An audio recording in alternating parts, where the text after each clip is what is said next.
Good evening. Okay ભાઈ, આપણે RCM સમજવાનું શરૂ કર્યું. Reverse charge mechanism. અત્યાર સુધી તમે જે જીએસટી સમજતા હતા એ હતું ફોરવર્ડ ચાર્જ મિકેનિઝમ, અને હવે આપણે સમજીએ છીએ reverse charge mechanism. CGST act 2017, charging section 9, subsection 1, subsection 2 forward charge mechanism માટે, અને એ જ રીતે subsection 3, subsection 4 reverse charge mechanism માટે. રિવર્સ ચાર્જ મિકેનિઝમ સમજતા પહેલાં એ વાત સમજવી જરૂરી બને કે આરસીએમનો પ્રશ્ન માત્ર ને માત્ર જે લોકો રેગ્યુલર જીએસટી નંબર ધરાવે છે એને જ આવવાનો છે. કમ્પોઝિશન સ્કીમવાળાને આરસીએમ ના આવે, અને જે લોકો જીએસટી નંબર ધરાવતા જ નથી એને શું લાગે વળગે. બીજું, આરસીએમ છે એ ખરીદી સાથે સુસંગતતા ધરાવે છે, અને ખરીદીમાં પણ જે તમારી યુઆરડી ખરીદી છે એની સાથે આરસીએમને સુસંગતતા છે. જો તમે આરડી પરચેસ કરો છો તો સાહેબ તમે જેની પાસેથી માલ પરચેસ કરો છો એ વ્યક્તિ પાસે ઓલરેડી જીએસટી નંબર છે જ. ડન. હવે એની પાસે ઓલરેડી જીએસટી નંબર છે, એ તમને ટેક્સ ઇનવોઇસ આપે છે, એ તમારી પાસેથી જીએસટી વસૂલ કરે છે, એ વસૂલ કરેલો જીએસટી ગવર્મેન્ટ સુધી પહોંચતો કરે છે, ગવર્મેન્ટને હિસાબ આપે છે.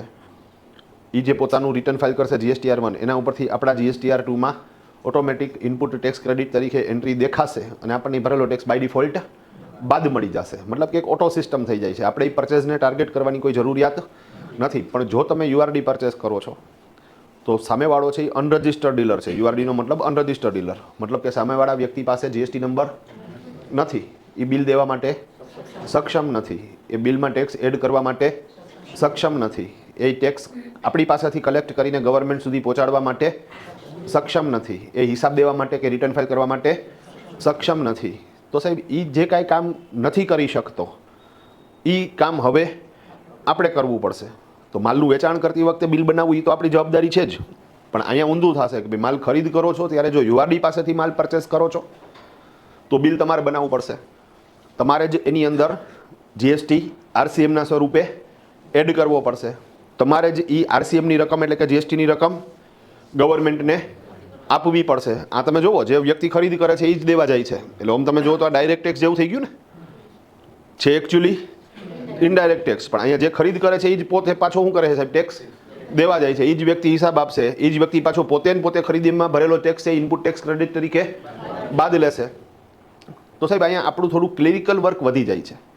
સાથે સાથે આપણે ગઈકાલે સાહેબ એક એક્ઝામ્પલ લેતા હતા કે જો તમારી આરડી પરચેઝ હોય તો શું થાય, યુઆરડી પરચેઝ હોય અને એમાં આરસીએમ કરો તો શું થાય, અને યુઆરડી પરચેઝ હોય અને એમાં આરસીએમ ન કરો તો શું થાય. આ કન્સેપ્ટ સમજવો એટલા માટે જરૂરી હતો કે સાહેબ આખી સિસ્ટમ તમારા માઇન્ડમાં સેટ થઈ જાય કે સાહેબ તમે આરડી પરચેસ કરો કે યુઆરડી પરચેસ કરો અને આરસીએમ કરો, કે યુઆરડી પરચેસ કરો અને આરસીએમ ન કરો, બધા કેસમાં વેપારીને સરખી રીતે જ ટેક્સ લાગુ પડશે અને સરકારને સરખો ટેક્સ જ મળશે. એન્ડ યુઝર એ જ ટેક્સ પોતે ભોગવશે. તો પ્રેક્ટિકલી જુઓ તો ટેક્સની રકમમાં કોઈ ફેરફાર નથી. ઉલટાનું જે રજિસ્ટર્ડ ડીલર છે એનું ક્લેરિકલ કામ થોડુંક વધી જાય છે. તો અહીંયા એ એક્ઝામ્પલ એક વખત રિપીટ કરી લઈ અને પછી એના ઉપર ગાડી આગળ વધારીએ. ઝડપથી લઉં છું. ઓકે, ફોર એક્ઝામ્પલ, હું રેગ્યુલર જીએસટી નંબર ધરાવું છું અને હું સોની છું, તો હું બે પ્રકારની ખરીદી કરું છું. એક ખરીદી કરીશ હોલસેલર પાસેથી જે આરડી છે, અને એક ખરીદી કરીશ કોઈ વ્યક્તિ એનું પર્સનલ સોનું વેચવા માટે આવશે જે યુઆરડી છે. હવે આરડી પરચેસની પ્રોસેસ તો તમને ઓલરેડી ખ્યાલ છે.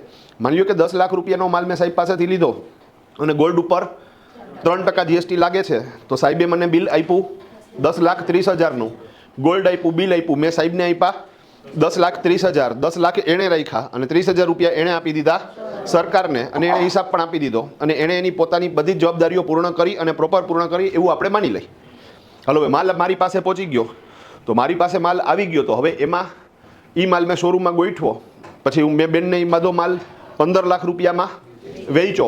જ્યારે હું બિલ બનાવીશ ત્યારે મારી પાસે ઓપ્શન નથી, કારણ કે હું તો આરડી છું, તો મારે તો બિલ બનાવવાનું જ છે અને ટેક્સ ઇનવોઇસ જ બનાવવાનું છે. તો મેં બેનને 15 લાખનો માલ અને 45,000 રૂપિયા 3% લેખે જીએસટી. ટોટલ બિલ બનાવ્યું મેં તમારું 15,45,000નું. બેન પાસેથી 15,45,000 આવ્યા, એમાં 15 લાખ માલના નફાના ખિસ્સામાં 45,000 રૂપિયા જે ટેક્સ પેટે આવ્યા એ મારે પૂરેપૂરા ગવર્મેન્ટને નથી આપવાના, પણ આરડી પરચેસ કરતી વખતે ભરેલો 30,000નો ટેક્સ મને બાદ મળશે અને બાકીનો 15,000નો ટેક્સ મેં સરકારને આપ્યો. તો વાર્તાના અંતે એ કન્ક્લુઝન નીકળ્યું કે સરકારને ટોટલ ટેક્સ મળ્યો 45,000 અને 45,000નો ટેક્સ ભોગવો કસ્ટમરે. હા, નિમિત્ત કોણ બન્યું? તો કે 30,000 રૂપિયા હોલસેલર પાસેથી ગયા અને 15,000 રૂપિયા મારી પાસેથી ગયા, રિટેલર પાસેથી ગયા. ભાઈ ક્લિયર છે? ડન. ઓકે, પછી આપણે બીજું એક્ઝામ્પલ લીધું કે ભાઈ આ બેન એનું પોતાનું અંગત સોનું વેચવા માટે આવ્યા, તો એ સોનું આપણે લીધું 10 લાખ રૂપિયામાં, પણ એ બેન મને સોનું આપે છે પણ બિલ આપવા માટે એ સક્ષમ નથી કારણ કે એ પોતે યુઆરડી છે. તો એવા કેસની અંદર એ મને બિલ આપી નથી શકતા, તો બિલ હું જ બનાવીશ. તો આપણે વાત થઈ હતી ઓલું નચિકેતામાંથી બિલ બુક લઈ આવ્યા અને બ્રોટ ફ્રોમ યુ, એમાં બેનનું નામ, એડ્રેસ, પાન નંબર, બધી ડિટેલ્સ લખી નાખી, એનો આધાર નંબર, એનો મોબાઈલ નંબર, અને જેમ બિલ બને છે એવી રીતે ગોલ્ડ ઓર્નામેન્ટ્સ. ટોટલ કેટલા રૂપિયા? તો કે 10 લાખ, નીચે 10 લાખ અને એની નીચે 3% જીએસટી નહીં પણ 3% આરસીએમ. એકચ્યુઅલી જીએસટી જ થયો. ડન. તો એ 30,000 એડ કર્યા, ટોટલ બિલ બનાવ્યું 10,30,000નું. અહીંયા નેટ પેયેબલ અમાઉન્ટ ટુ બેન, નેટ પેયેબલ અમાઉન્ટ ટુ બેન 10 લાખ અને 30,000, કારણ કે એ પોતે સાહેબ ટેક્સ મારી પાસેથી લઈને સરકાર સુધી દેવા જવાના નથી. તો નેટ પેયેબલ અમાઉન્ટ ટુ બેન 10 લાખ અને 30,000 રૂપિયા આરસીએમના હું જ ડાયરેક્ટ શું કરી દઈશ? ગવર્મેન્ટને આપી દઈશ. ભાઈ ક્લિયર છે? હા, અહીંયા ગવર્મેન્ટને મેં 30,000 આરસીએમ તરીકે આપ્યા એટલે ગવર્મેન્ટને ખબર પડી ગઈ કે ભાઈ મેં 10 લાખ રૂપિયાની યુઆરડી પરચેઝ કરી છે. સુપર. મને આ ભરેલો ટેક્સ બાદ આપશો? મને કે હા, ખરીદીમાં ભરેલો ટેક્સ છે તો તમારો હક છે બાદ લેવાનો, કાંઈ વાંધો નહીં, યાદ રાખીશ. હવે બધો માલ મેં અહીંયા ગોઠવી નાખ્યો અને એ બધો માલ મેં પાછો આ બેનને 15 લાખ રૂપિયામાં વેચી નાખ્યો. ભાઈ ક્લિયર છે આખી વાત? ડન. હવે હું તો આરડી છું ને, તો મારે તો બિલ બનાવવાનું જ છે. તો 15 લાખનું બિલ, અને જેમ હું રૂટીન બિલ બનાવું છું એવી રીતે 3% જીએસટી, તો 45,000નો જીએસટી. ફાઇનલ બિલ બનાવ્યું 15,45,000નું. બેને 15,45,000 આપ્યા, એમાં 10 લાખ ને 5 લાખ માલના નફાના ખિસ્સામાં 45,000નો ટેક્સ ઉઘરાવ્યો. એમાંથી ખરીદીમાં ભરેલો આરડી પરચેસની અંદર ભરેલો ટેક્સ બાદ મળશે, પણ આરડી પરચેસ તો આ વખતે નથી, તો 0 બાદ લીધો. ઓકે, યુઆરડી પરચેસ કરતી વખતે ભરેલો આરસીએમ બાદ મળશે. તો હા, ઈ છે સાહેબ, કેટલો છે? 30,000નો. તો એ 30,000 બાદ લીધા. હવે રહ્યા કેટલા? અને 15,000 રૂપિયા મેં સરકારને આપ્યા. મતલબ આરડી પરચેસ કરતી વખતે ભરેલો જીએસટી બાદ મળવાનો છે અને યુઆરડી પરચેસ કરતી વખતે ભરેલો આરસીએમ બાદ મળવાનો છે. ડન. હા, ફાઇનલી ગવર્મેન્ટ પાસે હવે કેટલા રૂપિયા થઈ ગયા? 45,000. અને ફાઇનલી 45,000 ભોગવા કસ્ટમરે. પણ આ વખતે હું જ 2 વખત નિમિત્ત બન્યો. એક વખત ખરીદી વખતે મેં 30,000 ચૂકવા અને પછી વેચાણ કરતી વખતે ડિફરન્સના 15,000 ચૂકવા. અન્ડરસ્ટેન્ડ? અને ત્રીજું આપણે એક્ઝામ્પલ એવું લીધું કે ભાઈ બેને મને માલ તો આપ્યો, પણ માની લો કે મેં આરસીએમ નથી કરતા તો શું થાય છે? તો બિલ તો બનાવવાનું, કારણ કે ડોક્યુમેન્ટેડ તો કરવું પડશે ટ્રાન્ઝેક્શન્સને. ડન. પણ બિલમાં મેં જીએસટી એડ કર્યો કે આરસીએમ એડ કર્યો નહીં. બેને માલ આપ્યો, મેં એને 10 લાખ આપી દીધા, વાર્તા પૂરી. તો અહીંયા આરસીએમ કરેલું નથી, હું ગવર્મેન્ટ પાસે ગયો નથી. હા, હવે એ બધો માલ મેં શોરૂમમાં ગોઠવી નાખ્યો અને અગેન બેનને મેં 15 લાખ રૂપિયામાં માલ વેચ્યો. હવે મારી પાસે તો રેગ્યુલર જીએસટી નંબર છે જ, તો મારે તો બિલ બનાવવાનું છે, ઓપ્શન જ નથી. ડન. તો મેં એને 15 લાખનું બિલ અને 3% જીએસટીના ટોટલ બિલ બનાવીને આપ્યું 15,45,000. બેને 15,45 આપ્યા, 15 કાઢી લીધા માલના નફાના. 45,000નો જે ટેક્સ છે એમાંથી આરડી પરચેસ કરતી વખતે ભરેલો જીએસટી બાદ મળશે, જે 0 છે, તો 0 બાદ લઈ લીધો. યુઆરડી પરચેસ કરતી વખતે ભરેલો આરસીએમ બાદ મળશે, તો અગેન ઈ કેટલો છે? 0 છે. તો હવે પૂરેપૂરા 45,000 મેં ગવર્મેન્ટને આપી દીધા. અહીંયા વાર્તા પૂરી થઈ ગઈ. હવે અહીંયા કહેવાનો મતલબ એ હતો કે સાહેબ તમે આરડી પરચેસ કરો કે યુઆરડી પરચેસ કરો, યુઆરડી પરચેસ કરો એમાં આરસીએમ કરો કે ના કરો, બધી વખતે સરકારને 45 જ મળે છે અને બધી વખતે કસ્ટમર જ 45 ભોગવે છે. ખાલી હાથ બદલે છે, નિમિત્તો બદલે છે. તો આવા કેસની અંદર આરસીએમ લઈ આવ્યા જ હું કામને સરકાર? ખોટે ખોટું જે માણસ મહેનત કરે છે એની જ મજૂરી શું કરી એને વધારી ને, તો લોકોને આની અંદર શું થાય સાહેબ? તકલીફ પડે. હા સાહેબ. હા, પડે. બટ આરસીએમમાં પણ શું થશે? એકચ્યુઅલી આરસીએમ છે જીએસટી જ છે, પણ આ તો ખાલી અન્ડરસ્ટેન્ડ થાય ને એટલે મેં નામ શું રાખ્યું એનું? આરસીએમ. બાકી એકચ્યુઅલી જીએસટીના સ્વરૂપે જ શું કરવું પડશે? તમારે દર્શાવવું પડશે. ડન. અને અગેન અહીંયા પાછું મજાની વાત, અકાઉન્ટન્ટની રીતો અલગ અલગ હોય. હા, હું આરસીએમનું જ નામ રાખું છું. ઘણા એકાઉન્ટન્ટ આરસીએમ નામ ન રાખે, એની બદલે શું નામ રાખે? જીએસટી. તમે રાહુલ કયો, પપ્પુ કયો, બધું એક જ. તમે સમજી ગયા ને આખી? હા, તો ઇઝી છે. હાલો ડન. પણ ઓકે, આપણે જે મૂળ વાત હાલતી હતી કે ભાઈ આ એકચ્યુઅલી આરસીએમ લઈ આવ્યા શા માટે? અહીંયા આપણો લાસ્ટ લેક્ચર પૂરો થયો હતો અને હવે નવો લેક્ચર ચાલુ કરવો છે. તો ઇઝી. હા, યુઆરડી પરચેસ કરેલી હોય તો આરસીએમ લગાડવાનું, આરડી પરચેસ કરેલી હોય તો એને તો બિલમાં તમને ઓલરેડી શું કર્યું છે? ભાઈ પ્રશ્ન સમજ્યા ને તમે? હું પ્રશ્ન ફરીથી બોલી જાઉં છું. એમણે એવું પૂછ્યું કે ભાઈ ક્યારે આરસીએમ લગાડવો અને ક્યારે આરસીએમ નો લગાડવો, તો એનો પહેલો આન્સર આપ્યો. હજી આનો બીજો આન્સર આવશે, એ થોડોક પાછળ આવશે, પણ પહેલો આન્સર, જો તમે આરડી પરચેસ કરો છો તો તમે જેની પાસેથી માલ પરચેસ કરો છો એને તમને ઓલરેડી શું કર્યું છે, બિલ આપ્યું છે, ટેક્સ એડ કર્યો છે, મતલબ કે એને તમારી પાસેથી ટેક્સ લીધો છે, તો આરસીએમ ની જરૂરિયાત નથી. આરસીએમ ની જરૂરિયાત ક્યારે પડશે, જો તમે યુઆરડી પરચેસ કરો. એટલે હાવ દેશી ભાષામાં તમારો આન્સર આપું ને તો મસ્ત આન્સર આપું છું. આરસીએમ ક્યારે કરવું પડશે, જો તમે રેગ્યુલર જીએસટી નંબર ધરાવો છો અને તમે કોઈ એવા સપ્લાયર પાસેથી માલ લ્યો છો કે જે જીએસટી નંબર ધરાવતા નથી, તો આરસીએમ કરવું પડે, અધરવાઇઝ આરસીએમ ની જવાબદારી નો આવે. ઘણી વખત કેવું થાય ખબર, પહેલી વખત આરસીએમ સાંભળીએ ને એમાં ફૂલ ફોર્મ સાંભળીએ રિવર્સ ચાર્જ મેકેનિઝમ, તો થોડુંક કન્ફ્યુઝન થાય, પણ જેમ જેમ તમે સમજતા જશો ને એમ એ ગુથી તમારી સુલજતી જશે, તમને એવું લાગશે કે આ કોઈ અઘરી વાત નથી, નવી છે 100%, અઘરું તો નથી સાહેબ. ડન. અને જીએસટી આવ્યું ત્યારે અમે કડે ચડ્યા હતા, છે શું સારું, ખરીદીમાં આપણે ટેક્સ ભરવાનો, વેચાણમાં આપણે ટેક્સ ઉઘરાવવાનો, પાછો આપણે ભરેલો ટેક્સ આપણે પાછો બાદ લેવાનો, તો ફાઇનલ ફિગરમાં તો કાંઈ ફેર પડતો નથી. તો આ કથા હું કામ કરી ભાઈ, તો એ શું કામ કરી ને એ સમજાવું છું ભાઈ. રેડી બધા? આ એકચ્યુઅલી આવ્યું હું કામ ને, કારણ કે કરો કે ન કરો છેલ્લે તો ફિગર તો હરખો જ મળવાનો, તો પછી હું કામ ને ભાઈ મહેનત વધારો હો, કારણ કે તમે જીએસટી લઈ આવ્યા હતા તો સરળીકરણ માટે લઈ આવ્યા હતા, તો આ તો સાહેબ કોમ્પ્લિકેશન શું થયા, વૈધા લોકોની ક્લેરિકલ પ્રોસેસ વધી, પાછું જે માણસ કામ કરે છે એનું કામ વધાર્યું, જે માણસ કામ કરે છે એનું કામ તમે શું કરી દીધું, તો લોકોને સાહેબ જીએસટી થી નફરત થવા માંડે કે યાર આ ક્લેરિકલ પ્રોસેસ મારી વધારી, તો સરકાર આટલું બધું શું કામ કરે, આ તો એકચ્યુઅલી સરકારે રિસ્ક જ લીધું ને, કારણ કે આમાં કાંઈ પૈની પેદાશ નથી ને ઘડીની નવરાશ નથી. આરસીએમ નો મતલબ જ પૈની પેદાશ નહીં, ઘડીની નવરાશ નહીં, નવરા બેહવા ન જોઈએ એટલે આરસીએમ આપ્યું. ના એવું નથી. આરસીએમ ની પાછળના જે લોજિક છે ને સાહેબ, એ સાંભળશો ને એટલે રૂવાડા ઊભા થઈ જાય તમારા. તો આરસીએમ શેના માટે છે એ આખી વાત કરી લઉં, આખું કમ્પ્લીટ થશે ને પછી સાહેબ પ્રશ્ન જવાબવાળી કરશું ભાઈ, બરોબર છે? ત્યાં લગી 100% ફોકસ રાખજો હું જે બોલું છું એના ઉપર. હાલો રેડી? તો આરસીએમ શેના હાટું આવ્યું, એક લીટીમાં જવાબ, તમે જે યુઆરડી પરચેસ કર્યું એ સપ્લાયર ઉજાગર થાય, લાઇમલાઇટમાં આવે, એના હાટું આરસીએમ આવ્યું. ફરીથી તમે જે યુઆરડી પરચેસ કરો છો, હવે યુઆરડી છે મતલબ એ તો કોઈ દી સરકાર સામું ગયા જ નથી, તો સાહેબ એ લોકો ઉજાગર થાય, એ લોકો લાઇમલાઇટમાં આવે, સરકાર એને ઓળખતી થાય, એટલે આરસીએમ નાખ્યું છે. હવે પ્રશ્ન થાય સાહેબ સરકાર એને ઓળખતી થાય તો એમાં સરકારને શું ફાયદો સાહેબ? હવે તમને છે ને કનેક્શન પકડાવો, અત્યારે લગી આપણે કથા કરી જીએસટીની, હવે આરસીએમની દાદાગીરી કહું તમને, આરસીએમ છે ને જીએસટી ડિપાર્ટમેન્ટ માટે છે જ નહીં. આરસીએમ છે ઇન્કમ ટેક્સ વાળા હાટું, આરસીએમ થી કોના હાટું છે, એ ઇન્કમ ટેક્સ વાળા હાટું છે, જીએસટી વાળા હાટું એ છે જ નહીં સાહેબ. તમે સમજો જીએસટી ને શું ફાયદો થયો, 45 મળતા હતા ને, 45 મળ્યા, 1 રૂપિયો વધારાનો નથી મળ્યો તમને. હા, અને મારી 45 જ ભર્યા હતા, ઉલટાનું મારી મહેનત શું કરી એને વધારી, તો ઉલટાનું મને તો જીએસટી પ્રત્યે થોડો કણગમો થયો, તો જીએસટી ડિપાર્ટમેન્ટને તો ઉલટાનું આનાથી શું થયું, નુકસાન થયું, લોસ ગયો. પણ સાહેબ એકચ્યુઅલી આરસીએમ છે શું છે, તો કે એ ઇન્કમ ટેક્સ વાળા હાટું છે. આરસીએમ છે ને એ ચાડી છે, રિપીટ, એ શું છે, ચાડી, ચુગલી સમજાય ને? હે ડન. તો અહીંયા શું થાય ખબર તમને, આ બેને મને 10 લાખ રૂપિયાનું હોનું વેચ્યું, હું જીએસટી ડિપાર્ટમેન્ટને કહી આવ્યો, મેં આપ્યા ને 30,000 એને, એટલે 30,000 આપ્યા, તો મને કે શું વાત છે જીએસટી ના આપ્યા? મેં કીધું નહીં. શેના આપ્યા? આરસીએમના. હે? મને કે યુઆરડી પરચેસ કર્યું? મેં કીધું હા યુઆરડી પરચેસ કર્યું. મને કે 10 લાખ રૂપિયાનું યુઆરડી પરચેસ કર્યું. મેં કીધું એ કેમ ખબર પડી? ફાટ ખાઈ છે એક વ્યવસ્થિત રીતે. હા, શેરી મારી તો તમે સમજી ગયા ને? હા. મને કે 3% લેખે જો 30,000નું આરસીએમ થતું હોય તો 100% લેખે ટોટલ તારું યુઆરડી પરચેસ 10 લાખનું થાય. હવે બીજી વાર પૂછતો નહીં. મેં કીધું ના તો બચાડાઓને શીખવાડવા હાટું થઈને બીજી વાર ફડાકો ખાવો પડ્યો. તમે સમજો વાત ને? હા. તો મને કહે હોનું કોણ વેચી ગયું તમને? મેં કીધું આપું ડિટેલ્સ.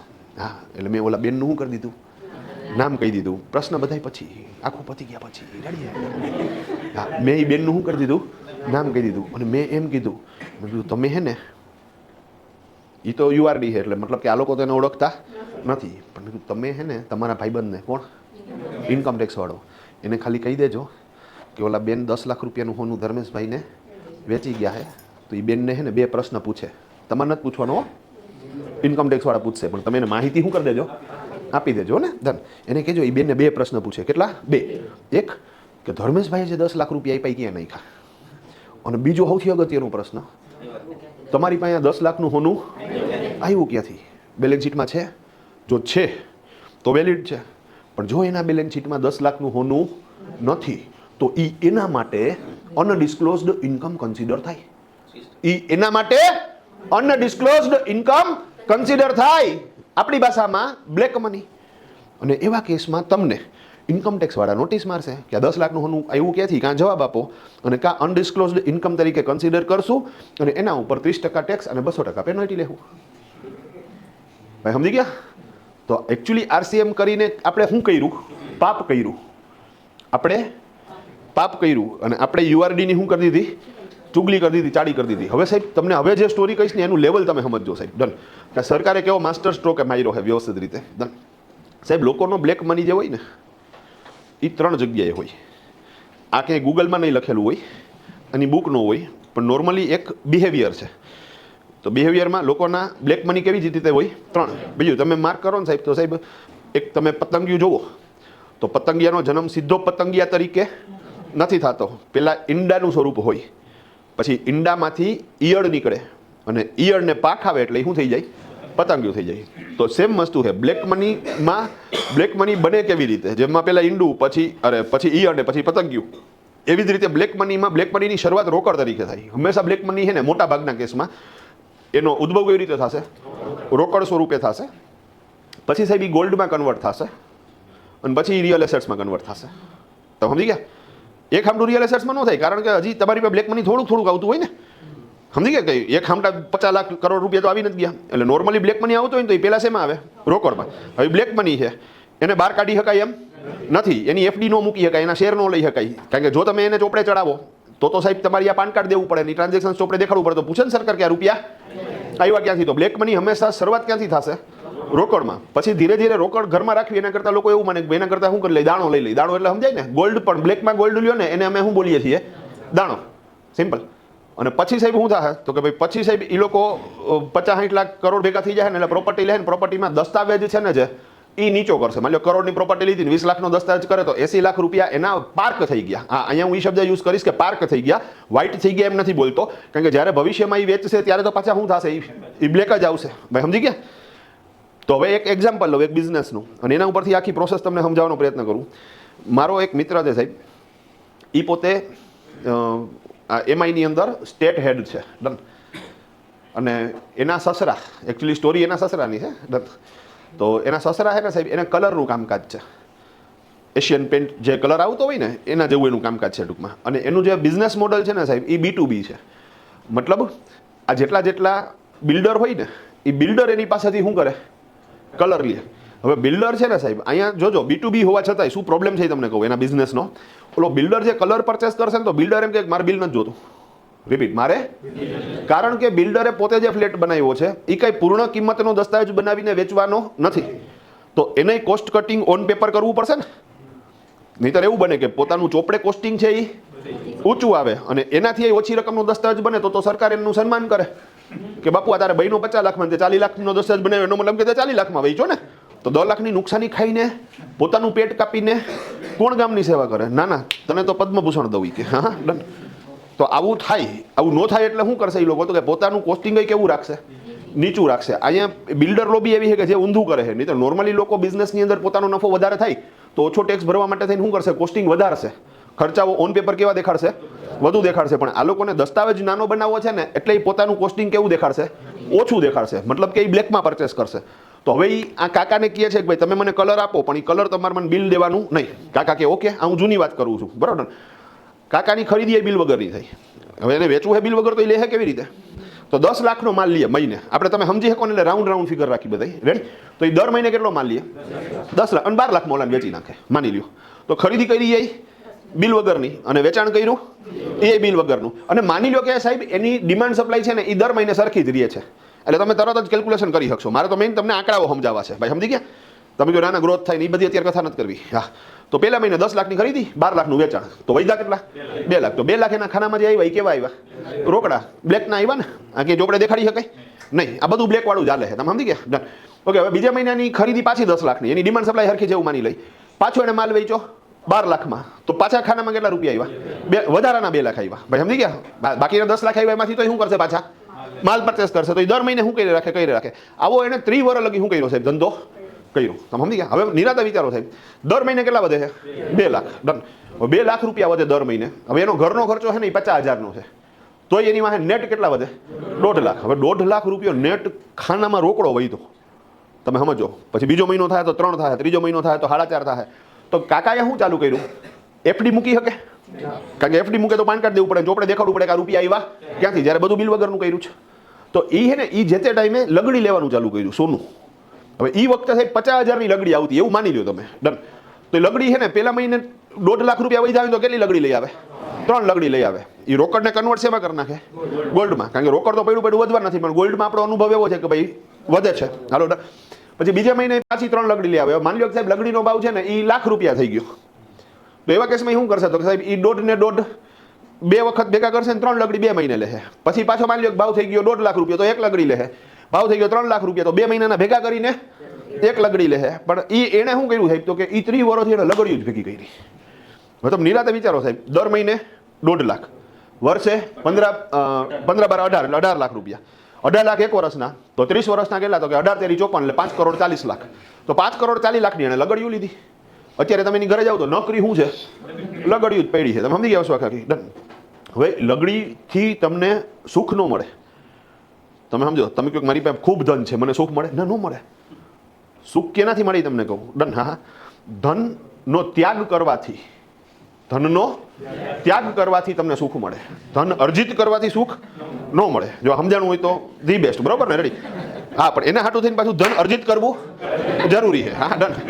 તો ના, ખરેખર મને એક જણે મેસેજ નાખ્યો, એવો ટકાટક મેસેજ હતો કે ધન ભોગવવા માટે ધનનો ત્યાગ કરવો જરૂરી છે. મેં કીધું વાહ વાહ, ડન હે. હા, ડન. મેં જલ્દી નાખ. મેં કીધું મારે બાપુજીને ફોરવર્ડ કરવું. હા, રેડી. એને સમજાવવું પડે ને કે પપ્પા હા ખાલી તમે એફડી મૂકો એ ન હાલે. તમારે ધન ભોગવવું હોય તો શું કરવું પડશે? ત્યાગ કરવો પડશે. આપણે કાર લેવાની થાય છે. મને કે કેટલાની આવે? મેં કીધું 18 લાખ રૂપિયાની. મને કે દર મહિને 1.5 લાખ દેતો જાય, કે વર્ષ પૂરું થાય એટલે તને શું કરી દઈશ? હા, લઈ દઈશ. અદભુત છે. હા, એમાં કઈ વાંધો નથી. પણ ઓકે, આપણે જે મૂળ હું પાસપોર્ટ રિન્યુ કરાવવા હાટું જાઉં સાહેબ, તો એના છાતીમાં પાટિયું બેસી જાય વ્યવસ્થિત રીતે. આવડું હમણાં શું કરી નાખશે? આ 4-5 લાખ રૂપિયા ઉડાડતો આવશે. એ મને પાસપોર્ટ રિન્યુ કરવા જ નથી દેતા. હા, તો અદભુત આઈ રાખે, એમાં કઈ ખોટું નથી. હા, તમને એમ થાય મારા પપ્પા આવે, અરે બધાને આવવા જોઈએ. કાં તો કઈ પપ્પા હે તો એ જે કે કેવું હોય બધું એ સાચું જોઈએ, એમાં કઈ ખોટું હોતું જ નથી. હા, તો અદભુત ભાઈ. પણ ઓકે, આપણે જે મૂળ વાત આવતી હતી, હા ક્યાં હતા? તો કે સાહેબ કાકાએ ઓલરેડી શું કીધું, 30 વર્ષથી લગડીયું જ ભેગી કરી વ્યવસ્થિત રીતે. હવે સાહેબ વર્ષ આવ્યું 2014 અને એમાં ચોકીદાર આવી ગયો. કોણ? મોદી. હા, જીએસટી તો 17માં આવ્યું. હા, રેડી છે. હજી તો 2014માં રમી છે આપણે. રેડી? તો 2014માં સાહેબ મોદી સરકાર આવી. અને મજાની વાત, મોદી સરકાર આવી તો જીએસટી આવ્યું, ને જીએસટી આવ્યું તો આરસીએમ આવ્યું. હવે તમે થયું કે આરસીએમ આવ્યું તો શું થયું? હવે કાકાને સમજાય કે ભાઈ ધનનો ત્યાગ તો કરવો પડશે. કારણ તો કે સાહેબ બધા કે આવા ઘરમાં રહ્યો હો ને હવે તો ઓલું ચુવાક થવા માંડ્યા હતા ને, તમે સમજી ગયા? તો નક્કી કર્યું કે ભાઈ ના રૂપિયા શું કરીએ? વાપરીએ. હા, ડન. વર્લ્ડ ટૂર કરીએ, ના કરીએ ને તે કરીએ ને, ડન. હવે એ હોનું વેચવા હાટું થઈને આવ્યા મારી પાસે. મારે તો હોની દુકાન છે ને, આપણે સ્ટોરીને પાછી કનેક્ટ કરીએ. રેડી? બીજું અત્યારે સ્ટોરી કરું તો સ્ટોરીની રીતે જ લેજો, બહુ પછી રિયાલિસ્ટિક ઉપર ન વયા જતા. રેડી? પણ માની લો કાકા આવ્યા ને એને મને ગોલ્ડ આપ્યું. હવે ટોટલ ગોલ્ડ કેટલું હતું સાહેબ? તો કે સાહેબ આમ તો 5 કરોડ 40 લાખ રૂપિયાનું, પણ એ ભાવ વધીને અત્યારે માની લો 10 કરોડ થઈ ગયા હોય. તમે સમજો વધારે થઈ ગયા છે, પણ આપણે રાઉન્ડ રાખી કેટલા? 10 કરોડ રૂપિયા. ભાઈ સમજી ગયા? તો કાકાએ મને કીધું આ કેટલું? મેં કીધું આ 10 કરોડ આવે. મેં કીધું આના હાટું થઈને ધર્મકાટે જવાની જરૂરિયાત નથી. લગડ્યુંનો તો સીધો ભાવ નીકળે. તમે સમજી ગયા? ડન. હા, ખાલી ચેક કરી લેવાનું કે આ સાચી છે કે ખોટી છે. તો બિસ્કિટ હતા જમાવટવાળા ટૂંકમાં. મેં કીધું આ તો પ્યોર આઈટમ છે. મેં કીધું મને કે કેટલા? મેં કીધું 10 કરોડ રૂપિયા. મેં કીધું ડન. હા, તો મને કે વાંધો નહીં, આપી દો. કે રેડી?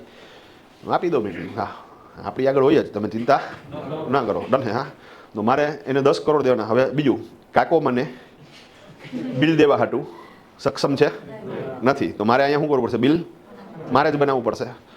કાકા પાસે જીએસટી નંબર નથી, તો જીએસટી મારે જ એડ કરવો પડશે આરસીએમ તરીકે. સુપર. ડન. ભાઈ સમજી ગયા? ડન.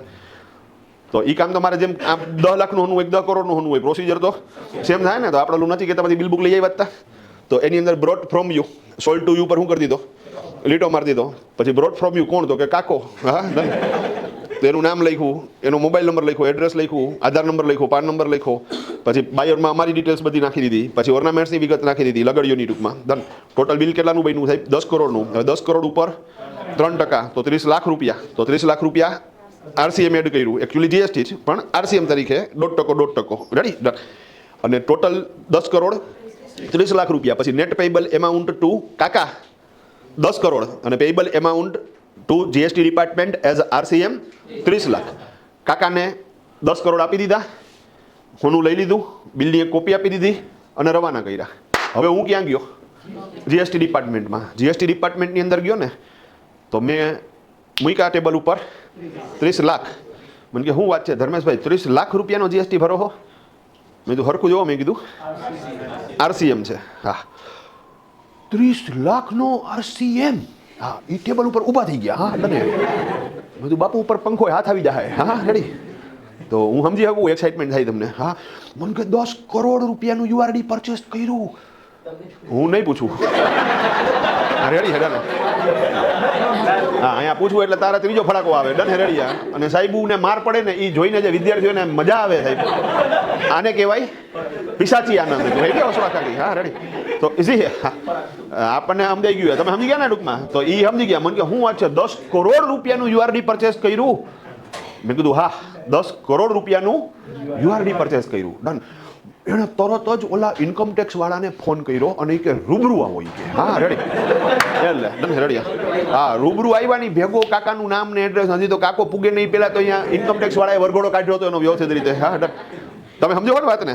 કાકાને મૈકડા બોચી હતી કે 10 કરોડ રૂપિયાનું હોનું તમારી પાસે આવ્યું ક્યાંથી? બેલેન્સ શીટમાં દેખાડો. એ કે કાકો બેલેન્સ શીટમાં દેખાડવા હાટું સક્ષમ છે નથી. આ 30 વર્ષથી જે ભેગું કર્યું હતું ને એમ ટૂચુક. હવે તમે સમજો એની હાલત શું થાય. એ 10 કરોડ રૂપિયા અનડિસ્ક્લોઝડ ઇન્કમમાં કન્સિડર થાય. પ્રેક્ટિકલ આપણી ભાષામાં જોઈ તો બ્લેક મની. હા, બરોબર છે. હવે 10 કરોડ બ્લેક મનીમાં કન્સિડર થાય. અને 10 કરોડ ઉપર ટેક્સ કેટલો? તો કે સાહેબ 30% ટેક્સ. એટલે 30% ટેક્સ એટલે કેટલો થાય? તો કે 3 કરોડ. અને ટેક્સના 200% પેનલ્ટી. ટેક્સના 200%. ટેક્સના 200%. તો 3 કરોડના 200% એટલે 6 કરોડ. તો ટોટલ થઈ ગયા 9 કરોડ. તો 9 કરોડ લઈ જાય સરકાર.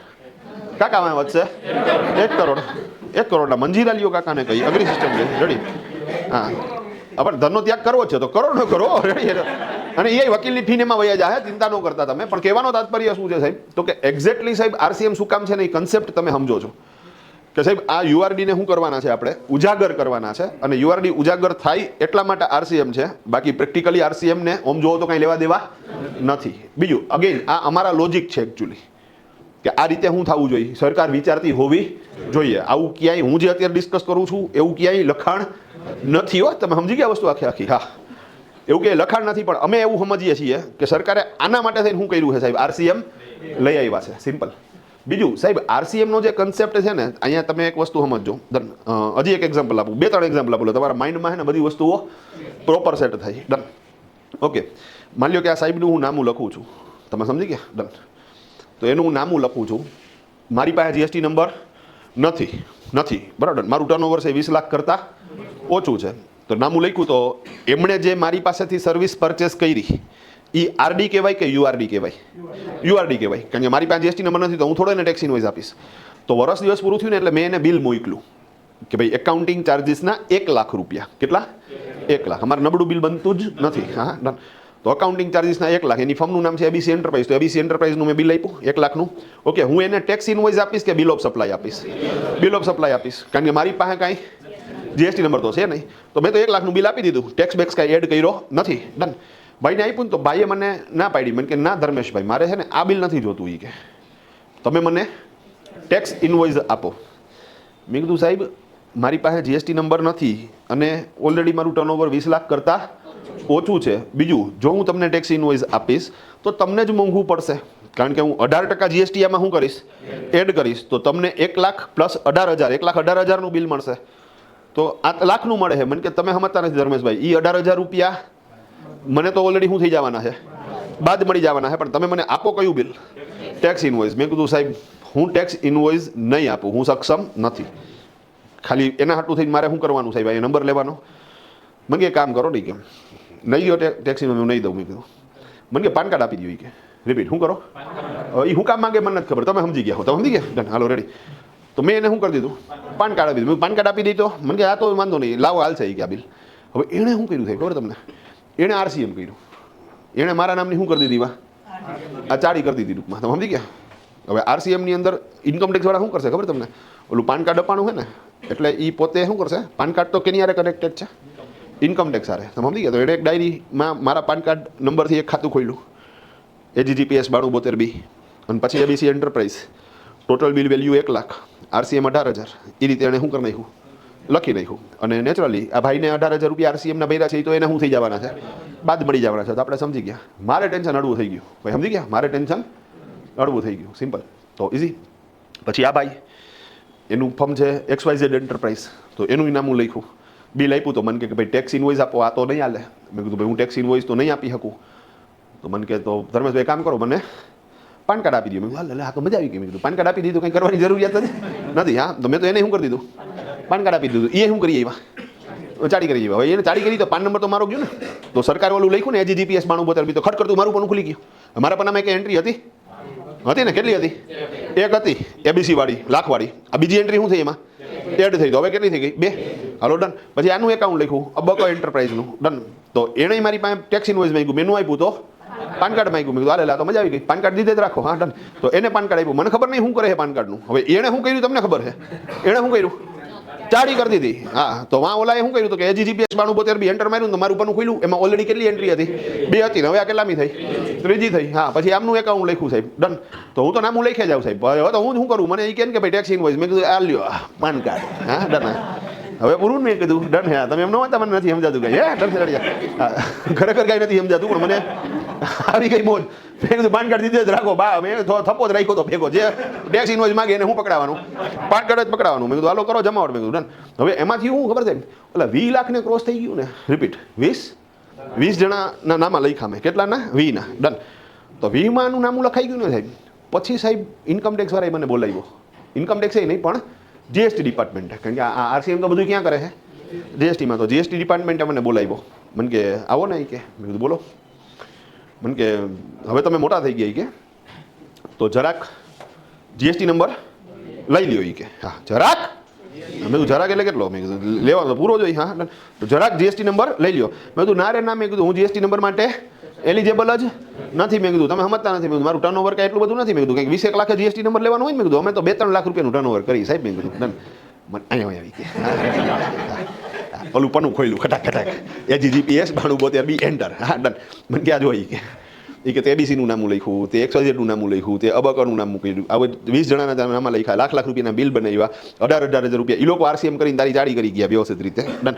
અને બીજું આ તો એ ડેટા છે કે જ્યાં RCM થયું છે તે એવાના નામમાં લખ્યા છે જેની આગળ GST નંબર ન હોય, અથવા એ લોકો RCM કરવામાં એલિજેબલ ન હોય. તો એ તો હજી ટર્નઓવર આમાં કન્સિડર કરતો જ નથી કે. ડન. તો એ કે ખોટી વાર્તાઓ રહેવા દે કે હવે તું નંબર લઈ લે, આમાં કોઈ ગુનો નથી. પણ અહીંયા મજાની વાત કે કોઈ વ્યક્તિ મોટો થઈ ગયો કે નહીં, એ આ RCM થી શું થઈ જાય છે તમને ખબર પડી જાય છે. હા, પછી મેં એને પૂછ્યું, મેં કીધું એમ નહીં, તમને કેવી રીતે ખબર પડી કે મેં આ 20 જણાના નામા લખ્યા? તમને કેમ ખબર પડી? મને કે તમે એને બિલ આપ્યું હતું? મેં કીધું હા. મને કે ટેક્સ ઇનવોઇસ આપ્યું હતું? મેં કીધું ના, ટેક્સ ઇનવોઇસ તો નહોતું આપ્યું. એને તમારી પાસે ટેક્સ ઇનવોઇસ માંગ્યું હતું? મેં કીધું હા. એ તમને આપ્યું તો એને શું માંગ્યું? મેં કીધું એને પાન કાર્ડ માંગ્યું હતું. મેં કીધું હજી 2-4 કોપી હોય છે. મેં કીધું હા. હું તો આખા ગામમાં બાંટતો હતો. મેં કીધું હા, ઓલો વાંડો એની બાયોડેટા બાપ ફેરવતો એવી રીતે. હા ડન. જે મળે ને આલ્યો ને કહી હું બાયોડેટા કોની મારી. હા રેડી. કારણ કે મા બાપ ધ્યાન દેતા નથી. હા રેડી. તો હવે પોતે શું કરવું પડશે? પોતે માર્કેટમાં નીકળો. અઘરી વસ્તુ. ઓકે, આપણે જે મૂળ વાત હાલતી હતી. હા ડન. કમાવાનું ચાલુ કરી દેજો, નહીં તો રાજ હાલત થવાની છે. સમજી ગયું ડન? હા, તો ઇઝી પ્રોસેસ છે. હા, બોડી નહીં ઉતરે તો હાલશે, પણ ટૂંકમાં આવક તો હોવી જ જોઈએ. એ જરૂરી છે. પણ ઓકે, આપણે જે મૂળ વાત હાલતી હતી. હા, ક્યાં હતા? તો કે હા, મને કે એને પાન કાર્ડ આપ્યા હતા. મેં કીધું મને કે એ પાન કાર્ડથી અહીંયા ચાડી કરી ગયા, એટલે આ બધું પકડાણું. મેં કીધું ઓહો, મને જે અફસોસ થયો સાહેબ. મેં કીધું મારી મતી મારી ગઈ હતી. મેં કીધું તો મેં શું કર્યું? પાન કાર્ડ આપ્યું. હવે મને મારી ઉપર શું થયા રાખે? ગુસ્સો આવ્યા રાખે. હવે ગુસ્સો ક્યાંક તો શું કરવો મારે? ઉતારવો ને તો અહીંયા હે ને થાય બોલી વોલ ક્લોક હતી, તો વોલ ક્લોક કાઢીને એનો કાચ ફોડી નાખ્યો, બૂમ કરતો. હા ડન હેરડી. હવે કાચ ફોડ્યો ને તો એ સાહેબ મને હે ને એ મારો આક્રોશ શાંત ન થયો. તમે સમજો વાત ને. હા, તો મેં શું કર્યું સાહેબ? બોલા કાંટા પકડી લીધા. હા ડન.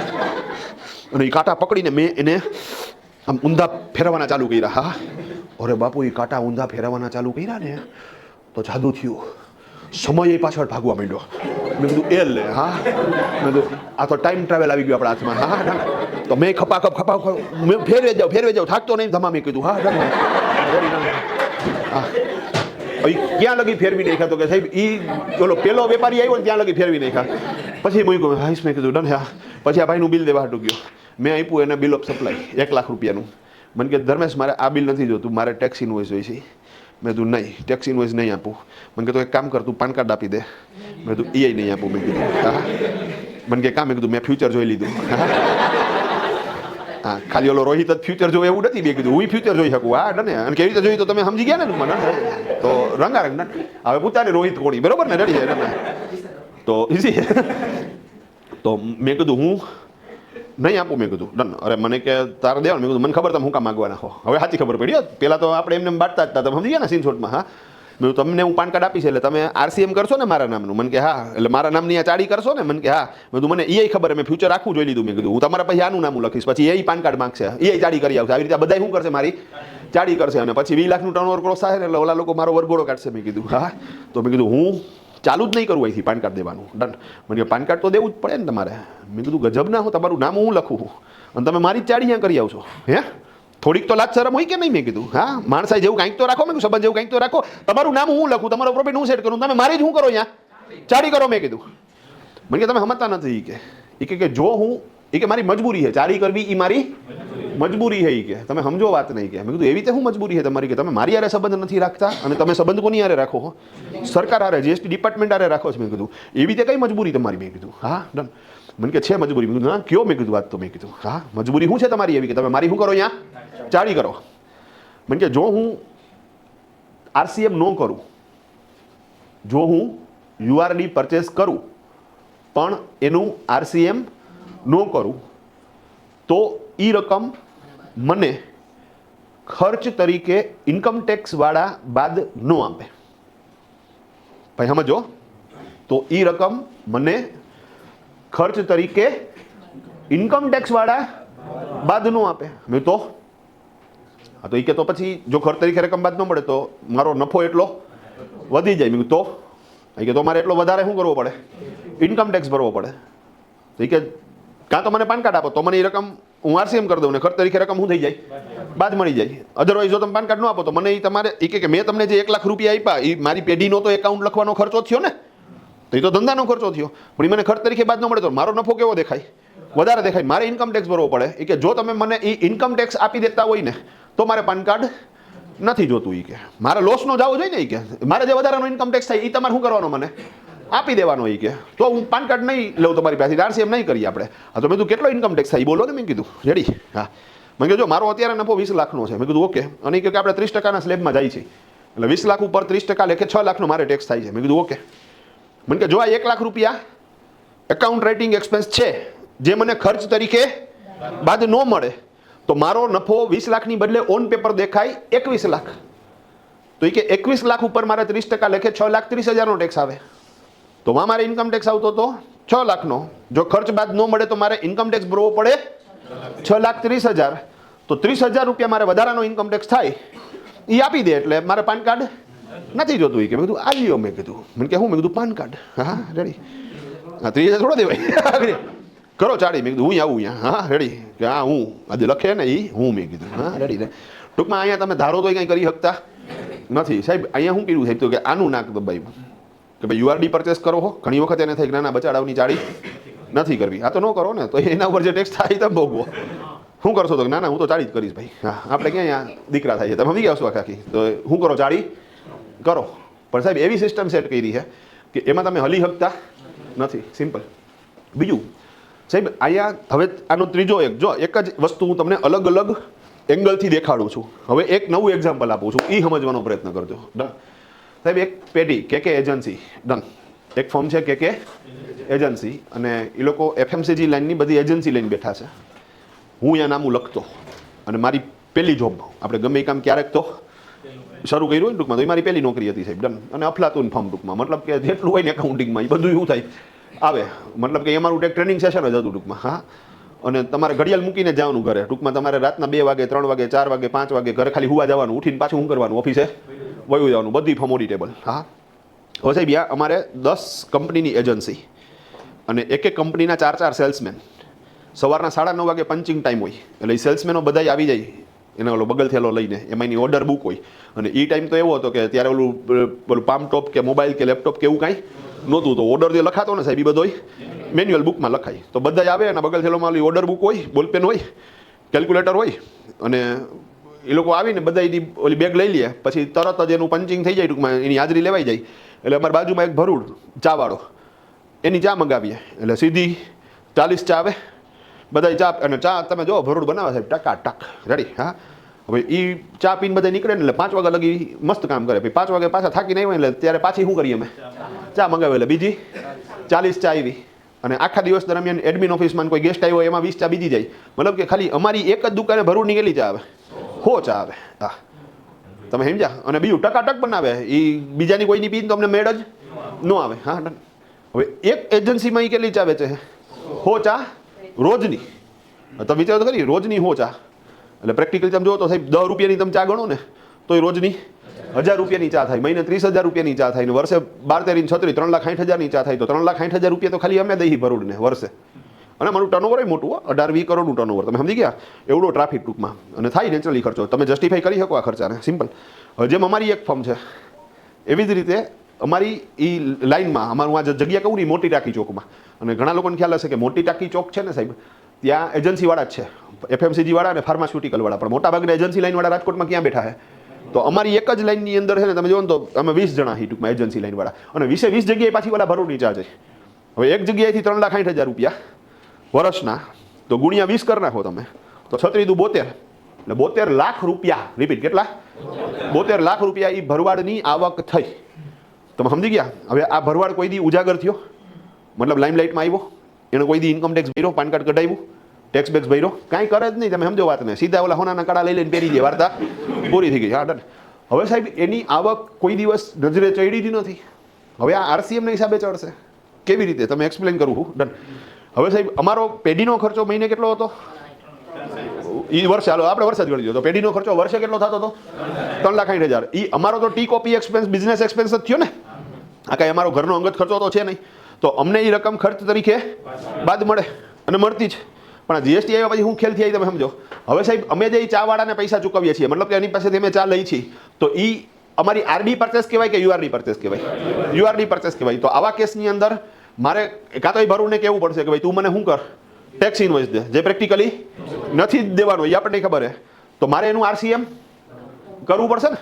મારે શું કરવું પડશે? એનું RCM કરવું પડશે. ભરૂડ પાસેથી હું પાન કાર્ડ માંગીશ, તો એની પાન કાર્ડ નથી, આધાર કાર્ડ તો હશે. ગમે એ આઈડીથી શું કરી નાખો તમે, એની ચાડી કરી આવો ટૂંકમાં. ડન. હવે જેમ મેં એ ભરૂડની ચાડી કરી, એવી રીતે બાકીના 20 જણાએ એ ભરૂડની ચાડી કરી ને.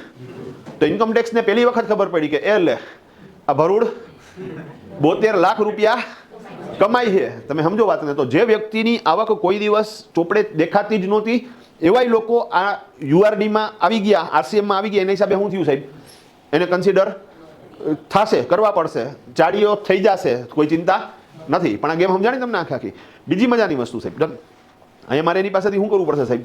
અને કામ ચાવાળો બદલવો પડશે. એ સિવાય ઓપ્શન જ નથી. મને કે ના હું કાંઈ ન આપું, તો ભાઈ મને આ ખર્ચો બાદ ન મળે. હવે 3,60,000નો ખર્ચો સાહેબ. હવે 3,60,000ના તમે 3% કરો તો 3 × 90,000 અને 6 × 18,000 બીજા, એટલે 1,08,000 રૂપિયા થાય. જો એ ભરૂડનું હું RCMમાં ના કરું તો અમને પેઢીમાં 1,08,000 રૂપિયાનો ટેક્સનો લોસ જાય. તો હું કરીશ કે નહીં કરું? હું 100% કરીશ. બીજું ઘણા બધા લોકોએ શું કર્યું સાહેબ, તો કે આને એક ઓપોર્ચ્યુનિટી તરીકે લીધું. આ RCMના કેસને કેવું લીધું એણે, અને એણે એમાં બિઝનેસ ડેવલપ કર્યા. અને એમાં સાહેબ હું 2-3 જણાને પર્સનલી ઓળખું. એક તો ટી પોસ્ટ વાળો. ટી પોસ્ટ વાળાએ શું ખેલ કર્યા તમે સમજો સાહેબ. ડન. સાહેબ એ મોટી આ બેંકો હોય, ત્યાં ડિલિવરી માટે જાય. શેર બજારની ઓફિસો હોય, શેર બજારની ઓફિસમાં સાહેબ 15 જણા બેઠા હોય. 10 વાગે જાય તો બધાને શું કરે, ચા ભરે. પાછો 2 કલાક પછી પાછો જાય, ત્યાં પાછા નવા 15 જણા બેઠા હોય, એને ચા આપે. સાહેબ ખાલી સ્ટાર ચેમ્બરની અંદર તમે જુઓ ને, તો એક ઓફિસની અંદર સાહેબ રોજની હો ચા જાય છે. તમે સમજી ગયા. હવે બધી જ બિઝનેસ પર્પઝથી જ ગઈ ને. તો ખરેખર જે બ્રોકર છે એ બ્રોકર પોતે આ ખર્ચો શું કરશે સાહેબ? ચોપડે તો બતાવશે. હવે એ ક્યારે બતાવી શકે? જ્યારે ઓલો ચા વાળો એને ટેક્સ ઇન્વોઇસ આપે એક, અને કાં તો પછી આ બ્રોકરે શું કરવું પડશે? RCM કરવું પડશે. હવે RCM કરવું પડે, એના માટે ક્લેરિકલ પ્રોસેસ કરવી પડે. માની લો કે એનો એકાઉન્ટન્ટ RCMની પ્રક્રિયા સમજતો નથી, અને માની લો કે એને ન કર્યું, તો સાહેબ બ્રોકર હલવાઈ ગયો ને. તમે એકાઉન્ટન્ટ તરીકે કામ કરો છો, તમારે RCM કરવાની જવાબદારી આવે છે, અને છતાં તમે RCM નથી કરતા. સાહેબ તમે જેનું એકાઉન્ટ લખો છો એ બચાડો મરી જાય. પણ આવું થાય છે કારણ કે નોર્મલી હું જે અત્યારે ડિસ્કસ કરું ને સાહેબ, હું તમને ગેરંટીથી કહું છું, રાજકોટના 80% એકાઉન્ટન્ટને આ RCMમાં ટપા પડતા નથી. ઇગ્નોર જ કરે છે. હા, તો હવે આવા કેસમાં સોલ્યુશન શું? તો કે સાહેબ ટી પોસ્ટ વાળાએ કીધું કે ભાઈ હું તમને ચા મોકલાવીશ અને બિલ આપીશ અને ટેક્સ ઇન્વોઇસ આપીશ. સમજી ગયા? તો બધી બેંકોનો હવે ડાયરેક્ટ કોન્ટ્રાક્ટ કોણે લઈ લીધો? ટી પોસ્ટ વાળાએ લઈ લીધો. બધા જ શેર બજારની ઓફિસવાળા ટૂંકમાં જે B2B વાળું જેટલું હતું એ બધા હવે ક્યાં વયા ગયા? ટી પોસ્ટવાળા પાસે. હવે તમે કહો ચા કોફીનો ખર્ચો છે એ તો બધો પરચુરણ ખર્ચો કહેવાય અને એ તો એકચ્યુઅલી ખર્ચો કહેવાય.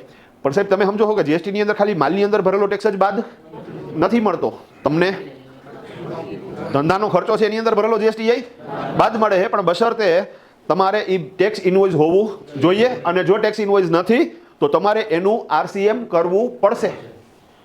આ ગેમ સમજાણી આખી. તો RCM છે ને એ ઘણી બધી રીતે તમને શું થાય છે સાહેબ કનેક્ટ કરે છે. હજી એક વાત કરી દો, ડન, રેડી? આ વાત સમજી લેવો એટલે ઘણી બધી વસ્તુઓ શું થઈ જાય. અને હવે આ RCM ને અલગ પોઈન્ટ ઓફ વ્યૂથી જોઈ છે આપણે, બધી બાજુથી જોવું. એમાં આ એક્ઝામ્પલ આ હાવ કેવું અલગ છે. ડન? તો ઇઝી પ્રોસેસ. ડન? ઓકે, માની લો કે સાહેબ હું આ ભાઈનું નામું લખું છું, રેડી? હવે એનું એકાઉન્ટ લખ્યું ને તેનો નફો થયો 10 લાખ રૂપિયાનો. નેટ પ્રોફિટ કેટલો થયો? 10 લાખનો. એટલે ભાઈનો મને ફોન આવ્યો, મને કે નામું લખાઈ ગયું? મેં કીધું હા. મને કે કેટલો નફો થયો? મેં કીધું 10 લાખનો નેટ પ્રોફિટ થાય છે. મને કે ટેક્સ કેટલો આવે? મેં કીધું 5 લાખ બાદ મળે એવું માની લઈએ આપણે. તો મેં કીધું આપણને 5 લાખ ઉપર ટેક્સ ભરવાનો આવે. 5 લાખ લગી ટેક્સ ન આવે, પણ 5 લાખ ઉપર તમારે ટેક્સ ભરવો પડે. 1,10,000 જેવો ટેક્સ આવશે. મેં કીધું ડન, 1,00,000 જેવો ટેક્સ આવશે. મને કે આપણે 5 લાખની આવક હોય તો ટેક્સનું આવે. મેં કીધું ના. તો મને કે એક કામ કરો ને, કે 5 લાખના ખોટા ખર્ચા ચોપડે નાખી દો ને, એટલે વાર્તા પૂરી થઈ જાય. મેં કીધું કાંઈ વાંધો નહીં, 5 લાખના ખર્ચા નાખી દઈ. મને કે કયો ખર્ચો નાખશો? મેં કીધું સ્ટેશનરીનો ખોટો ખર્ચો નાખી દઈ, કારણ કે તમારું જે રીતનું કામકાજ છે એમાં સ્ટેશનરીનો ખર્ચો આપણે દેખાડી શકાય એમ છે, તો સ્ટેશનરીનો ખોટો ખર્ચો નાખી દઈ. મને કે તમે પછી એના બિલ મેનેજ કરી લેશો? મેં કીધું કેવી વાત કરી? તમે મને કીધું? મેં કીધું હા, બિલ મેનેજ કરવાનું હા થઈ જ જાય ને. મેં કીધું હા. મને કે કેવી રીતે કરશો? એ કે બધું નચિકેતાવાળા છે ને, મેં કીધું કપિલભાઈ એ મિત્ર છે, એને કહીશ એટલે મને શું કરી દે બિલ.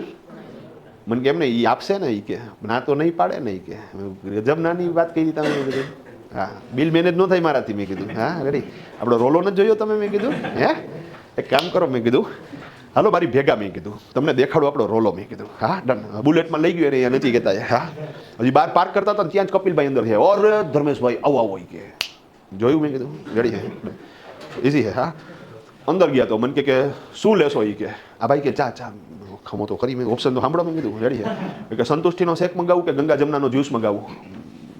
ચામાં ચા બહાર પી લેવાય આવી છે. હા રેડી, તો ઇઝી છે. હા, આપણે સંતુષ્ટિનો શેક. મેં કીધું મને કે તમારે કયો? મેં કીધું મારે રોજર ભરેરો. મેં કીધું હા ડન. આ ભાઈ ગોટે જઈ રહ્યા કે હું હતું એનાથી બોલાડું નહીં. કે આપણે ખીટકે ઠીક. હા, હું બોલી ગયો મારે કયો આવશે? રોજર ફરેરો આવશે. હા રેડી, તો ઇઝી છે. હા, તો શેક આવ્યો વ્યવસ્થિત રીતે. હા ડન. મને કે બાપુ જમાવટ છે. મેં કીધું તું ને. મેં કીધું રોલો પડે. મેં કીધું હા રેડી. મને કે બોલો બોલો ફરમાવો સાહેબ. કે ડન. મેં કીધું બિલ જોઈ છે. એને બિલ બુક જે પડી હતી ને ટેબલ ઉપર એ હાથમાં આપી દીધી. મને કે આ લ્યો સાહેબ. કે જોયું? મેં કીધું રેડી આવી ગઈ ને બિલ. ડન. હવે બિલ બુક ખોલી ને સાહેબ. હવે જે હું બોલું છું ને એ ટેકનિકલ વસ્તુ છે, થોડી સમજવાનો પ્રયત્ન કરજો. ડન. અત્યારે કયું વર્ષ ચાલુ છે? અત્યારે 25-26 ચાલો. આપણે ભાઈ 25-26 જ બોલાય, આપણે નામાના વાળા છીએ. તમે સમજી ગયા? આપણે 26 થોડું બોલાય. હા, તો અત્યારે કયું વર્ષ ચાલુ છે? 25-26. તો 25-26 તો અત્યારે ચાલુ છે. હા સાહેબ બરોબર છે, 25-26 તો અત્યારે ચાલુ છે. તો અત્યારે માની લો કે મેં એનું એકાઉન્ટ લખ્યું હોય અને ફાઇનલાઇઝ કર્યું હોય અને નફો ગણ્યો હોય, ટેક્સ ભરવાની વાત હોય, તો એ કયા વર્ષનું હોય? 24-25નું હોય. તમે ગયા કામ તો 25-26નું કાંઈ રિટર્ન હવે અત્યારે થોડું તૈયાર થાય. એ તો 25-26 પૂરું થઈ ગયા પછી ચાલુ થાય ને. તમે સમજી ગયા ને વસ્તુ આખી? તો અત્યારે જો હું ટેક્સ ભરવાની વાત કરતો હોય કે એકાઉન્ટ ફાઇનલાઇઝ કરવાની વાત કરતો હોય ઇન્કમ ટેક્સના પોઈન્ટ ઓફ વ્યૂથી, તો એ કયા વર્ષનું હોય? 24-25નું. તો સાહેબ હવે અહીંયા તમે પ્રોબ્લેમ સમજો છો. હવે મને જે ઓલા બિલ બુક આપી એ તો એના ટેબલ ઉપર જે બિલ બુક હતી એ આપી, તો એ તો કયા વર્ષની થાય? તો મેં કીધું કપિલભાઈ મારે આ 25-26ની બિલ બુક અત્યારે નથી જોતી, કારણ કે મારે તો પ્રોફિટ સેટ કરવો છે 24-25નો. તો મને તમે બિલ બુક આપો 24-25ની. હા, અને એ મને એટલા માટે આપી શકતા જે તે ટાઈમે, સિમ્પલ, કારણ કે એ ઓલું સ્ટેશનરીની વસ્તુ વેચે. તો હવે એને તો પરચેસ હોલસેલર પાસેથી કર્યું હોય તો એને તો બિલ આવતા જ હોય. વેચાણમાં કોઈ પેન્સિલ લઈ ગયું, હંચો લઈ ગયું, ફૂટપટ્ટી લઈ ગયું, એને ક્યાં બિલ બનતા હોય? તો એને ઓમાય ગમે એના નામના શું કરવા છે? બિલ બનાવવાના છે. તો અમારા નામના બનાવી નાખે. અમને એ બાને ખર્ચ તરીકે રકમ શું થઈ જાય? તો આવી રીતે અમે સેટિંગ પાડતા એટલા હાટું થઈને વટ કરતો હતો કે ભાઈ ટૂંકમાં થઈ જ જાય. તમે સમજી ગયા ને? પણ એને મેં એમ કીધું ને, મેં કીધું 25-26ની બિલ બુક આપો, અરે 24-25ની બિલ બુક આપો. મને કે એ નહીં આપી શકાય. હવે આ ભાઈ પાસે મારી સામું જોવે. મને કે શું થયું? કે હા અને મને શરમ આવ્યો, લો રોજર ફરેરો મારે ગળે ન ઉતરે, સમજો વાત નહીં. હા મેં કીધું બાપુ મારે 24-25ની બિલ બુક જોઈ છે, તો દર વખતે તો લઈ જ જાઉં છું. મને કે ના ના ના આપી શકાય કે. હા ડન. તો મેં તો ઓલો ગ્લાસ મૂકી દીધો સાહેબ. મને તો બહુ દુઃખ લાગ્યું, તમે સમજો વાત ને, આપણે તો કેવો પવન કરીને ગયા હતા. હા ડન. મેં કીધું આપ દર વખતે તો લઈ જાઓ. મને કે તમને હું કામ ન આપીએ કંઈ નહીં કહું કે, બાકી તો તમારા હાટું જીવ હાજર હોય કે ધર્મેશભાઈ કે. હા ડન. પણ એ કે એકચ્યુઅલી આપણે રેગ્યુલર જીએસટી નંબર લઈ લીધો. મેં કીધું ઓકે. અને એ કે જીએસટી નંબર જો રેગ્યુલર લઈને તો એ કે દર મહિને ડેટા શું કરવું પડે, ડિપાર્ટમેન્ટમાં દઈ દેવો પડે. હવે અત્યારે આપણે ક્યાં ઊભા છીએ તો કે અહીંયા ફેબ્રુઆરીમાં 25-26માં ને, એ જ્યાં 25-26 પૂરું થાય છે ત્યાં મારે બિલ ક્યારના જોઈ 24-25ના. હવે 24-25માં એ કે એપ્રિલ મહિનામાં જે વેચાણ થયું હોય એ મે મહિનામાં GSTR 10મી તારીખે ભરી દીધું હોય. મતલબ કે ડેટા ઓલરેડી જીએસટી ડિપાર્ટમેન્ટમાં. ઓકે, મેમાં જે વેચાણ થયું છે એ જૂનમાં વયું ગયું, ફેબ્રુઆરીમાં વેચાણ થયું છે એ માર્ચમાં ગયું. સાહેબ માર્ચમાં જે વેચાણ થયું છે એ એપ્રિલમાં વયું ગયું. એટલે ગયા વર્ષનો આખો ડેટા ઓલરેડી જીએસટી ડિપાર્ટમેન્ટમાં દેવાઈ ગયો, અને એની માથે આ વર્ષનો અત્યાર લગીનો જાન્યુઆરી લગીનો ડેટા શું થઈ ગયો, દેવાઈ ગયો. હા અત્યારે તમારે જો બિલ જોતા હોય તો હું તમને ફેબ્રુઆરી માર્ચના આપી શકું, કારણ કે એ હજી બિલ બુક આપણે જીએસટી ડિપાર્ટમેન્ટમાં GSTR 1ના સ્વરૂપે ચડાવી નથી. તો આ ઇસ્યુ છે કે એટલે હું તમને ના પાડું છું. બાકી તો સાહેબ ના જ ન હોય ને દસ્તાવેજ લખી દઉં તમને કે ડન. હવે સાહેબ મને બહુ દુઃખ થયું ટૂંકમાં. મેં તો ઓલો ગ્લાસ અધૂરો મૂકીને નીકળી ગયો ત્યાંથી બહાર. હા હા ડન. આ ભાઈ બહાર નીકળીને મારી સામું જોયો. મને કે કાં નથી. મેં કીધું જેન્યુઅન વાત હતી ને. મેં કીધું હા મેં કીધું વાત તો બરોબર છે ને. મેં કીધું મને કે હવે હે ને કે કામ કરો. મેં કે તમારાથી નો મેળ પડ્યો. મેં કીધું ના. મને કે હવે હું મેળ કરતો કે એલ. હા ડન. મેં કીધું પણ જે પ્રોબ્લેમ અહીંયા થયો, તમે જ્યાંથી મેળ કરવાની વાત કરો હો ત્યાં સેમ પ્રોબ્લેમ થાય કે નહીં થાય, ક્યાંથી મેળ કરશો? મને કે યસ સ્ટેશનરી વાળો છે ને કે એની પાસે મેળ કરી દઈશ તમને કે ડન. મેં કીધું બાપુ એને સેમ પ્રોબ્લેમ નહીં હોય. મને કે ના રે નહીં કે. અરે મેં કીધું જીએસટી નંબર હોય તો મને કે જીએસટી નંબર જ ન હોય એની પાસે કે. મેં કીધું તમને આની પાસે નહોતો. મેં કીધું ગયા વર્ષ લગી શું કરતો હતો, આપતો જ તો. મેં કીધું જીએસટી નંબર તો લઈ લીધો. મને કે નો એનું કારણ કહું તમને કે જીએસટી નંબર કે નીકળે તો જીએસટી નંબર હાટું થઈને પાન કાર્ડ હોય તો જીએસટી નંબર નીકળે નહીં કે. મેં કીધું મને કે એની પાન કાર્ડ નથી કે. મેં પાન કાર્ડ તો હોય ને. મને કે પાન કાર્ડ ક્યારે નીકળે? આધાર કાર્ડ હોય તો પાન કાર્ડ નીકળે નહીં કે એની પાસે. મેં આધાર કાર્ડ તો હોય ને. મને કે આધાર કાર્ડ ક્યારે નીકળે? બર્થ સર્ટિફિકેટ તો હોવું જોઈએ નહીં કે. હા એ નથી. ટૂંકમાં સરકાર એમ કહે ને કે ભાઈ ટૂંકમાં કાગળ દેખાવો નહીં તો નીકળો કે. તો આ જણ કાગળ દેખાડી શકે નહીં હોય, સાબિત ન કરી શકે કે પોતે યશ છે. તમે સમજી ગયા ને વસ્તુ આખા કે હા હા ઉડતા પંજાબ. તમે સમજો વસ્તુ આખા. હા તો મન કે ના ના ખરેખર ગજબનો. તો મને કે આપણો મેળ થઈ જાય કે હાલો એ કે ડન. તો એ મને લઈ ગયો યશ સ્ટેશનરી. હા હા અહીંયા મીન માર્ગ ઉપર તમે જુઓ ને સાહેબ, તો નીચે ગ્રાઉન્ડ ફ્લોરની દુકાન. અને એનો ભાઈબંધ તમે જુઓ ને સાહેબ, તો સાહેબ ગજબનો હતો. હા ડન. લગભગ 1.25 કિલો છે. હા હા. અને ઓલો બુશર્ટ પહેર્યો હતો ને તો ફીટો ફીટો. ટૂંકમાં તમે સમજો વસ્તુ આખી. આપણને એમ થાય કે શ્વાસ લે તો બટન તૂટશે. હા ડન. અને હાવ લઘરા જેવો ભર્યો હતો વ્યવસ્થિત રીતે. 7-8 દિવસે નાયો નહીં હોય. વાળ તમે જુઓ તો આવડા લાંબા લાંબા તમે જુઓ તો. હા અને ઓલું મોટું છે ને આવડું મોટું ઓલું નગારા જેવડું સ્પીકર હતું. હા અને બાપુ એ સ્પીકર વગાડે ફૂલે ફૂલ, અને એમાં ગીત ચાલુ ટૂંકમાં તુનક તુનક તુન તારા. હા મેં હજી તો મેં સ્કૂટર પાર્ક કરીને સાહેબ ત્યાં તો એ બાર દુકાનની બારે નીકળો સાહેબ, તમે સમજો વાત ને. હા અરે મારો ભાઈબંધ આવ્યો એ કે. હા રેડી. એને સાહેબ ત્યાંથી ડાન્સ ચાલુ કર્યો. આણે અહીંયા સ્કૂટર પાસેથી ડાન્સ ચાલુ કર્યો. અને બે જણા અહીંયા ચકરિયું મારીને તમે જોવા તો ભાઈ તો રોડ ઉપર વયા ગયા બે જણા. હા બે બાજુ ટ્રાફિક જામ ને બધા વિડીયો ઉતારીને રાખે. અગ્રી સિસ્ટમ છે. હા ડન. અને બપોરે હો તમે જો તો તડકામાં બે ફામ પરસે રેપ જે. અરે મારો ભાઈબંધ કે આ 7-8 વાર તો ભેટો એને વ્યવસ્થિત રીતે હાલાલી કે. હા ડન. હા અંદર ગયા ને સાહેબ તો 2 ખુરચી. હા દુકાનમાં ખુરચી કેટલી હતી? 2. હા તો 2 ખુરચી હતી. તમને બેને બેહાડ્યા. મેં કીધું આવડો ક્યાં બેઠો? તો એ નીચે બેઠો. હા અરે બેઠો તો સાહેબ ભપ કરતો પડ્યો. હા આ ખરેખર આમ કરીને પડ્યો, નીચે હાથ દીધો, આમ પડીને આમ થઈ ગયો. તમે સમજો વસ્તુ આખી. હા તો આ પાછો એડજસ્ટ થયો. હા અને બોલ બોલ મારો ભાઈ બધી કે હું લઈ શીખી એમ કરીને એણે શું કર્યું સાહેબ તો કે અહીંયા તમે કાઉન્ટર ઉપર જો તો સાહેબ ઓલા સિંગના ફોતરા પડ્યા હતા ને વેફરું પડી હતી ને. હા ડન. એ નીચેથી ઓલો ડિસ્પોઝેબલ ગ્લાસ કાઢ્યો ને સોડા કાઢીને. હા ડન. એ કે હાલશે નહીં કે. હા આ કે તું જોતો કરી સાહેબ આવ્યા. સોડા મસાલા સોડા પીવી હોય તો એ કે, અને સાદી હોય તો હું સમજી શકું કવર કરમાં તું બીજી કરી. હા એ હવાથી હા રેડી જતો. હા ડન. એ ઢીંગલી થઈને જ બેઠો હતો. હું સમજી ગયો. મેં કીધું આ જણ શું કરે છે. એને ટૂંકમાં જોતા જ તા કોઈક નાચવાળું મળી જાય તો એને મજા આવી જાય. તો ઈઝી છે. હા બોલ એ કે ભાઈ બિલ જોઈએ. એ કે દિલ દઈ દઉં તને. એ કે હા ડન. છરી લેતો એ કે કાઢી જ નાખું અત્યારે. એ કે હા એ કે અત્યારે બિલ જ દે. એ કે હા ડન. હા એ કે દસ્તાવેજ કહેતો હોય તો નામે કરી દો. એ કે હા ડન. એ કે ના ના અત્યારે હા બિલ તો ઓલી બિલ બુક દીધી. હવે બિલ બુક તો એને 25-26 ની દીધી. અમારે કઈ જોતી હતી? 24-25 ની. એ કે 24-25 ની દે. તો 24-25 ની બિલ બુક દીધી. લઈ જ જાવી કે. હા ભાઈ પાસે મારી સામે રોલો મારે. મને કે જો થઈ ગયું નહીં કે રેડી. હા બધું ગજબ ભાઈ બંધ હો તમારું. મેં કીધું ડન હે. હા ડન. તો ના ઘણાને તમે મળો ને સાહેબ તો તમે 10 મિનિટ મેળવે ને તો તમે એવા ચાર્જ થઈ જાવ ને તમને અઠવાડિયે લગી તો શું થાય સાહેબ એનો નશો જ આ માહોલ જ રહીએ ડન તો ગજબ ના હા પણ ઓકે બિલ બુક મળી ગઈ સાહેબ આપણું કામ કેવું થઈ ગયું પૂરું થઈ ગયું હવે ગેમ સમજો તમે ડન હવે મેં 5 લાખ રૂપિયાના બિલ ફાડી નાખ્યા કે ભાઈ એપ્રિલ મહિનામાં 40,000 રૂપિયાની સ્ટેશનરી મે મહિનાની અંદર 50,000ની સ્ટેશનરી એમ આખા વર્ષ દરમિયાન ટોટલ અલગ અલગ બિલ બનાવ્યા ટોટલ કેટલા બિલ બનાવી નાખ્યા 5 લાખના તો જે ભાઈનો નફો 10 લાખનો હતો 5 લાખનો સ્ટેશનરી ખર્ચો નાખ્યો સાબિત કરવા માટે બિલ આવી ગયા હતા હવે નેટ પ્રોફિટ થઈ ગયો 5 લાખ અને એનું રિટર્ન ફાઇલ કરી દીધું ભાઈ ક્લિયર હવે જેવું રિટર્ન ફાઇલ કર્યું ને ઇન્કમ ટેક્સ વાળાએ બોલાવ્યો મને અહીંયા આવી ગયા રેડી બધું બોલો મને કે આ 5 લાખ રૂપિયાનો જે સ્ટેશનરીનો ખર્ચો છે ને એ કે એ ખોટો છે બાકી બધું ઓકે છે એ 5 લાખ આપણે આવકમાં એડ કરી દઈએ એના ઉપર તમારે જે ટેક્સ પેનલ્ટી ભરવાની છે ભરી દો એટલે હું પગે લઈ ગયો સાહેબને સાહેબ 100% સાચી વાત છે આ છે ખોટું મેં કીધું પણ તમને ખબર કેમ પડી મેં તો બેવડો આવીને કહી ગયો મેં કીધું હા મને કે સિમ્પલ લોજિક છે મેં કીધું કયો